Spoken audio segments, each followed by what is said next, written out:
Ko'p odamlar o'tqopim yo'q, demak hech narsa bo'lmaydi deb o'ylashadi. Ammo bu noto'g'ri fikr.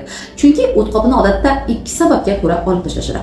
O'tqopida toshlar paydo bo'lsa yoki poliplar aniqlansa. Bu ikki holat ham organizm uchun normal emas. Biz siz bilan yillar davomida o'tqopi bilan bog'liq belgilarni inkor etib kelamiz. Masalan, o'ng qo'l ostidagi og'riq, yog'li ovqatdan keyin ko'ngil aynish, ichni dam bo'lishi, gazlar hosil bo'lishi, qabziyat, ich qotish yoki ich ketishi bularning hammasi o'tqopini muammosini ko'rsatadi.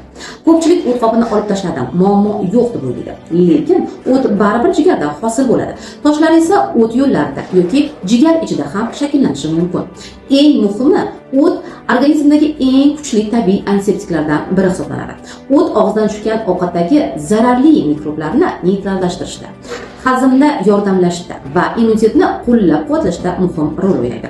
O't yog'larni hazm qilish va ADK vitaminlarini o'zlashtirish uchun javob beradi. Bu vitaminlar esa ko'rish uchun, immunitet, shilliq qavatlar va terini sifati uchun juda ham zarur hisoblanadi. Shuning uchun o't qopi muammosini inkor qilib bo'lmaydi. Agar o't qopi olib tashlangan bo'lsa, jigarga 2 barobar ko'proq yordam berish kerak. Oddiyroq qilib aytganda, ovqatlanishni to'g'rilash, o't sintezini qo'llab-quvvatlovchi nutritseptiklar qabul qilish yoki ichak shilliq qavatini himoya qilish juda muhim. O't qopi yo'q odamlarda ko'p uchraydigan ikkita muammo. Bu ich qotishi yoki ich o'tishi. Bu bevosita o'tning to'g'ri oqmasligi va uning tarkibi bilan bog'liq. Shuningdek, bo'g'imlardagi qarsillashlar, surunkali bo'g'im og'riqlari, hatto migren va bosh og'riqlar ham ko'pincha o't bilan bog'liq bo'ladi. Agar o't qopingiz sog'lom bo'lishini istasangiz, bu mavzuni chuqurroq anglashingiz kerak bo'ladi.